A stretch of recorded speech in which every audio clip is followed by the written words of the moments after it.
It's Ramadan in Yemen, and just before iftar, a time when many Muslims are buying food for the break of fast, this laneway in Sana'a is crammed with people buying up khat.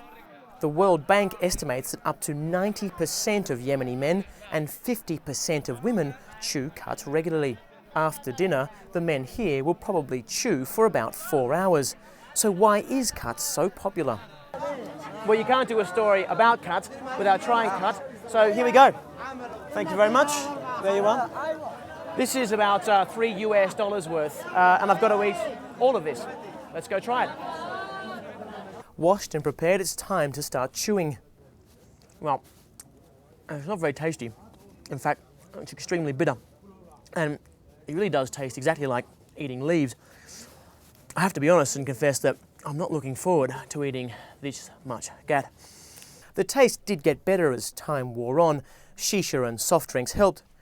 The more I ate, the more I could feel the amphetamine-like effect.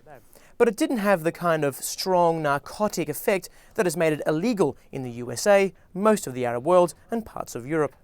Well, I've been chewing for 2 hours now. I've got through all of this and it feels just like having an energy drink. A little bit buzzy, a little bit lightheaded. Yemenis tell me it takes a few attempts to really see the benefits. That's why the bulging cheek of the khat chewer is one of the most common sights you'll see here. Those who take it swear by it. It's very important for Yemenis to chew. For me, it helps me work. It makes me active, keeps you awake and energetic, and keeps away the laziness. But there is a social cost. It's a massive drain on income, particularly for poor families. The World Bank says poverty levels in Yemen would drop by 6% if chewing stopped. Khat is a social as well as economic problem. It reduces productivity. It gets to absorb too large an amount of a family income, with the consequences of perhaps there being less available for education or health. So it is having some seriously negative consequences. But eliminating khat would be disastrous for Yemen's impoverished rural population. Head into the countryside and you see how important a cash crop it is. It accounts for 1/3 of agricultural production and is one of the few crops that can grow in marginal areas like Yemen's mountain terraces.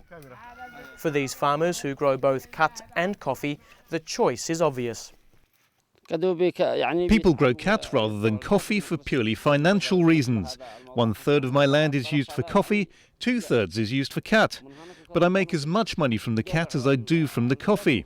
And coffee takes more water and work to look after. Coffee is good because we can store it and sell it when we want. Khat we have to sell the same day we pick it. But the price of coffee keeps dropping. Farmers hate coffee when that happens, so we grow both.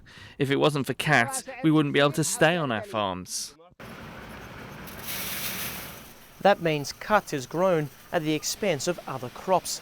Yemen was once the largest exporter of coffee in the world. Mocha originated here. Now Yemen hardly exports any coffee at all. One of the biggest producers is Al-Qaboos. They process about 2 tons a day from their small factory in Sana'a. They'd like to make more, but can't get enough beans. Sometimes when we get a big order, we have to wait for a month and a half. A month and a half to collect the order from the market. If we convince the farmer to take care of the coffee tree or remove khat and grow coffee, the quantity would double or even triple. But because farmers can earn much more from khat, we have to lend them money in advance to ensure supply. Yemen desperately needs foreign income, and an organised farming sector would help develop an industrialised economy that could help it out of its grinding poverty. But most of Yemen's poor farmers simply do not have the capital or the know-how to develop better crop production. Khat can earn 10 times as much as other crops like wheat, and that helps keep money and people in rural areas. For a country already struggling with 35% unemployment, the social implications of abolishing khat would be catastrophic.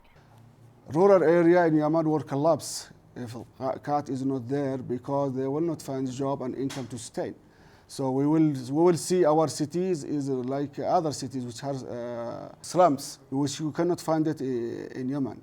And also if you can go to the rural area, you can see a lot of very good life. So that's because of cat, and that's the only source for them income.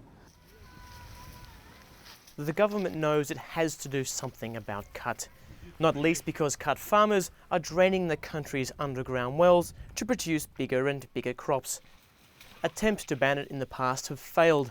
First, much of the production is controlled by powerful sheikhs who have become enormously wealthy, supplying Yemen's insatiable appetite. And at the other end of the spectrum, for Yemenis who live on $2 a day, a cat chew is perhaps one of the few things to look forward to. Jackson Hewett, BBC News, Yemen.